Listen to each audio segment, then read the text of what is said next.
Hello, I'm Craig Constantine. Welcome. This is the Podcaster Community Show, short conversations that are not just about podcasting, because I like to take the scenic route.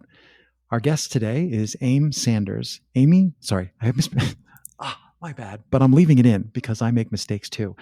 I thought, and there's a word for when you only read things but never hear them. I thought that your name was pronounced the way I just mispronounced it. I apologize.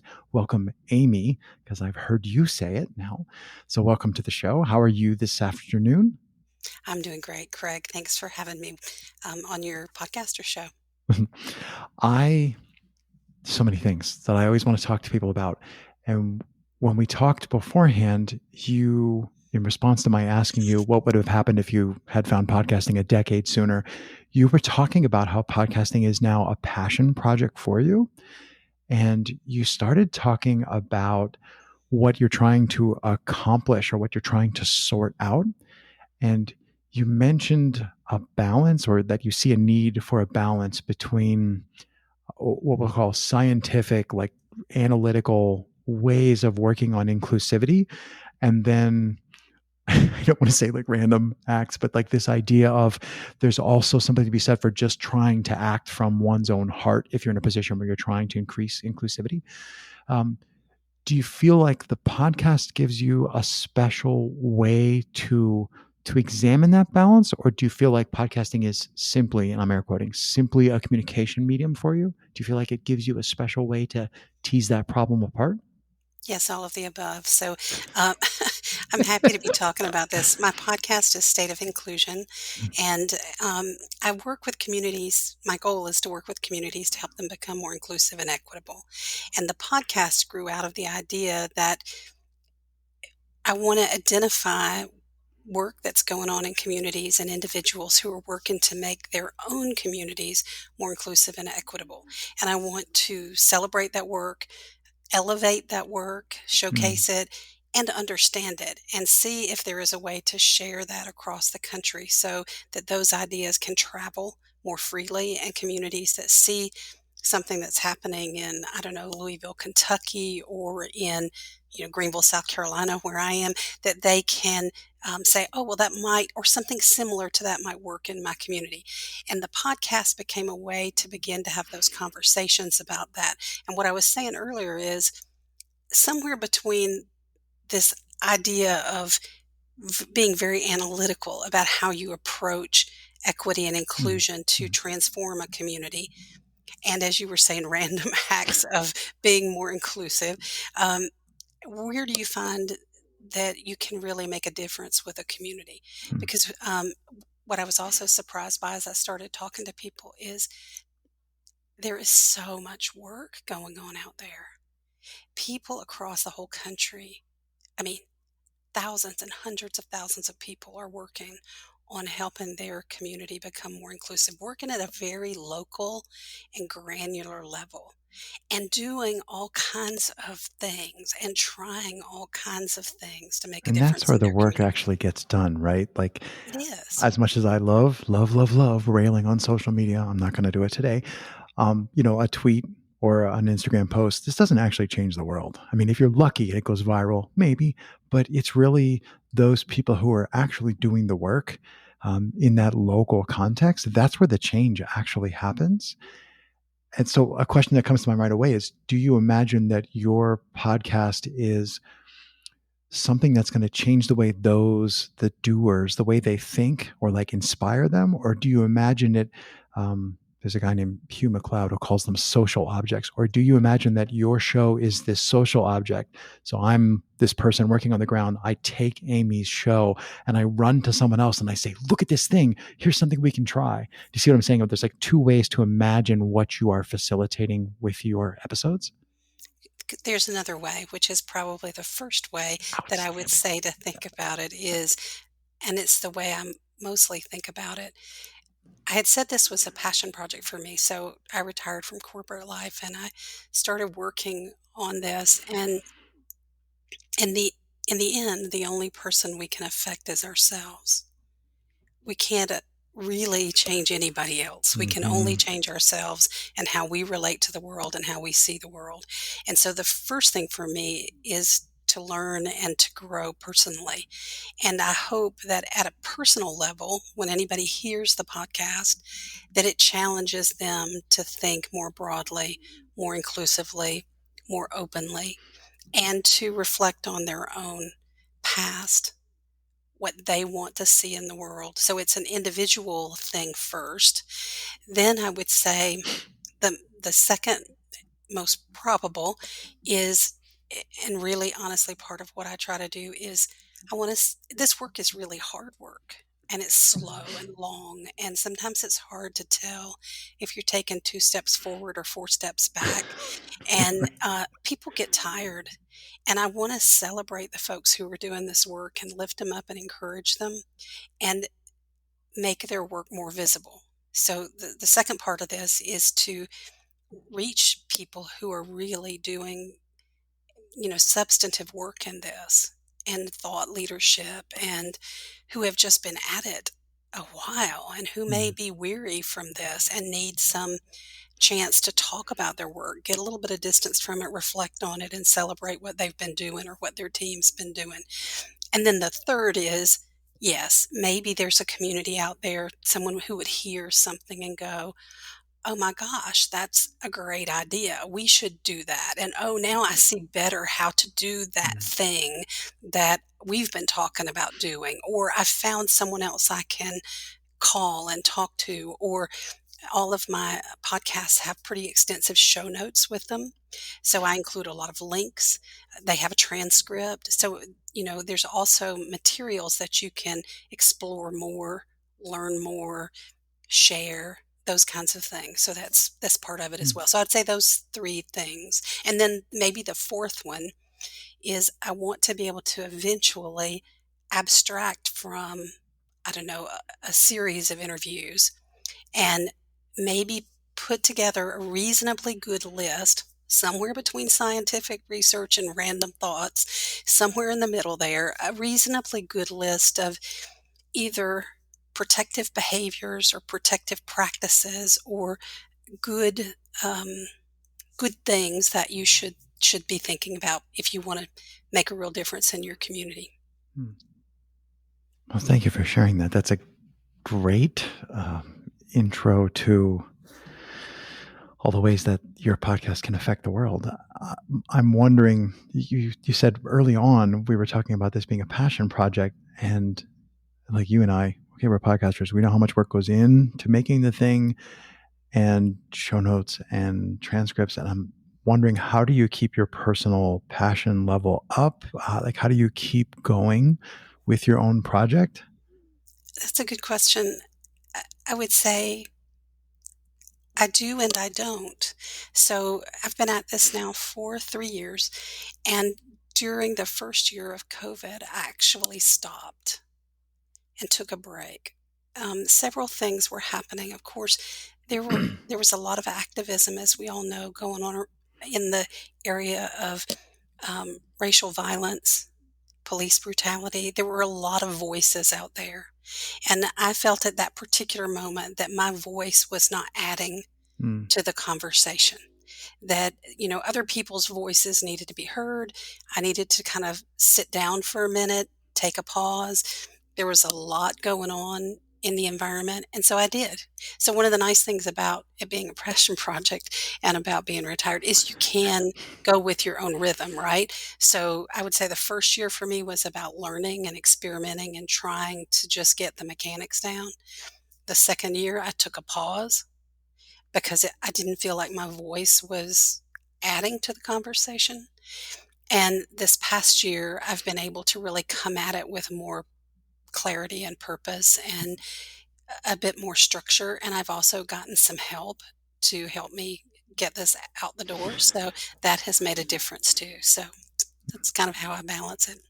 have you gotten, so in my mind, I have a metaphor of like, I'm a middle-aged white middle class guy. So it's like, all right, I'll step off of the proverbial stage. I'm not talking about podcasting specifically, but just in general, whatever context. I'll step off the stage to make a space. Well, sometimes the person who steps in the space is somebody who looks just like me, like figuratively looks like me, sounds like me, whatever parameters we want to discuss. And I find I'm torn. It doesn't happen very often, but when I see that happening, I'm like, well, I mean, I shouldn't have stepped off the stage because at least I was doing something good with the space that I was standing in. Whereas now you're in there polluting the space.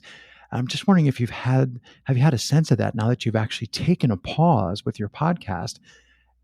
Did you look back and go, yeah, that was actually good? Like, I really feel like maybe you were able to pay attention to other things versus focusing on podcasting. Like, it's not often that I get a chance to talk to people who've taken an intentional significant pause for a reason. Like, I feel like it'd be better if I try not putting my voice in the arena.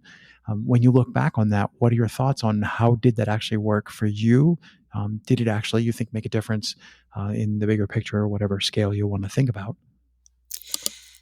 It's a good topic for discussion because I'm an older white woman of privilege who grew up in the South in a very segregated community, in a very specific, as you can probably imagine, Southern culture. And I, I would say that sometimes I struggle with the idea that my voice may not be authentic enough for this work, Hmm. or that I may have things in my past or my childhood or my experience set that um, don't lend itself to this work. The only thing I will say, though, is this is everybody's job. And it is I believe it is our generation's life's work to make this country different in this regard and to make the world different in this regard. And so I think that even though sometimes I doubt my own voice or the clarity with which I can express that, I know I need to do that. I need to do that for me first, Hmm. and then I need to do that. And we all need to do that to the best ability that we can. And we need to inform and educate ourselves and reflect on this. And then we can express ourselves. We can't just randomly express ourselves about this. We need to really be thoughtful about it because you can hurt someone so easily without intending to. And you will make mistakes, and you need to understand what those mean and how you'll respond to that. So it is, I would say, kind of back to your question, the pause did help me with that, but I would say and I don't think the way that you described about someone else stepping into the silence and using their voice differently, because I hope other people use their voice on this subject and I want them to. And I don't think it's an either or necessarily. I think it's an and. Does that make sense? Yeah, I think it does. Have you gotten any, I don't wanna, like, pry too much, but have you gotten any pushback? You're describing that you're in a certain social context, where you are geographically, where you are, societally, and I'm wondering if you've had anybody push back on, like, "Wow, we don't need more inclusion." I'm just wondering, I really would be astounded if there's anybody who thinks that, although I'm sure there are people, but I'm wondering if you've had to face any of that, I don't wanna say antagonism, but where people have pushed back and say, "We don't really need more of that. What are you doing with the show? Why don't you do something useful?" No, I haven't. And I would say the reason I probably haven't is first, I'm not like widely well known. So if gazillions of people listen to this, I'm sure I would. I'm generally listening to people who are already, or Hmm. talking to people who are already predisposed to listen to this and who are interested in this. So I have had people, I've had several things along the way as I explored this concept and talked to different people. One of the early things that someone said to me was, well, you probably will be able to do this kind of work because you're an older white woman and you're not threatening. So that can be a good thing for you. Now, it didn't play out in the podcast necessarily because people don't see you, but Right. in when I speak or when I've done classes or those kinds of things, I do find that people are not necessarily threatened. I have had people say to me, I was doing a stand up session at a conference, and they said, there are a lot of people who really want to hear this information. Mm, And I said, well, I thought I was in a friendly audience. It is the first time I've shared it, but I'm in a friendly audience, I think, and I think it's okay. So I, I do, I am conscious of the fact, and I was more conscious early on, and now probably a little less worried about it, uh, that there are people who this kind of discussion makes angry, makes them angry or violent or frustrated. And so I do know that's true. I don't think I reach those people. I don't think they sure, find right. me, and I'm not going They to be weren't listening to particularly anybody, so they're yeah, not going to listen to you, I'm right? not particularly concerned about it at this point, but I do think about it and I am aware of it, and I also realize that a lot of people who choose to use their voice because of who they are at greater Mm, risk for that than I mm. am. I'm I'm struck by a meta thought. So, if people listening are most likely podcasters or aspiring to be podcasters, Yeah. are there things and so for me, I see a hazard for myself because podcasting, I mean, I have help on certain projects, but it's a lot in my head and a lot of me making decisions and choices. And then like I don't make bureaucratic legal choices. I'm only making a podcast, but I do have a platform and I am heard more than the next person to the left of me. And I'm just wondering if there are any, I don't want to make it sound trite like tips or tricks, but like things that people who have to think and work by themselves, are there ways that we can try to search for inherent biases that we have or ways that we're choosing language or like so you and I are both podcasters. I'm like, how do I be better, if at all possible, at is it as simple as just trying to mix the voices, like the different places that I'm drawing guests from? Is that simply something as simple as that enough, or are there other strategies that I could be aware of? So I would say the one that you just mentioned is a good one, which is to always be thoughtful and mindful of your own biases and to be purposeful about the how you invite your guests and which guests you invite, because sometimes it's tempting to want to talk to people who want to talk to you. Well, they may or may not be the best people for you to talk to, and they may or may not have the best message. So I am very intentional with a fair amount of research about the guests that I invite to speak. I don't just randomly accept people who send me a note or Mm, ask people just to tell me somebody else to talk to, because I have very specific objectives in mind with the conversations that I host.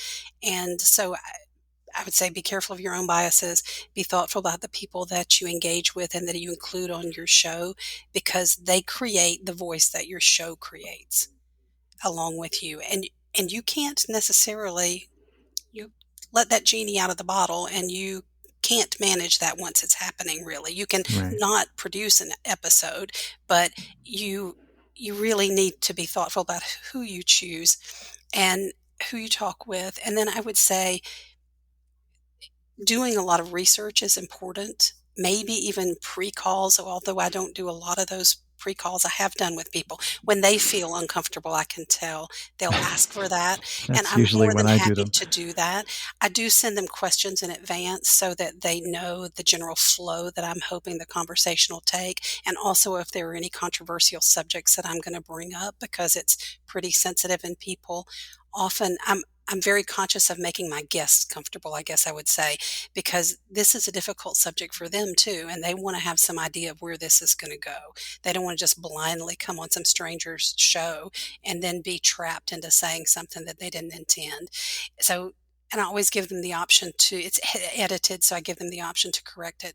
And I would say the other thing that I do, because you've interviewed some other people that are in my critique group, I have a critique group that I'm part of, which they've been invaluable in both encouraging my heart and also practically don't do this. Maybe you should think about doing that.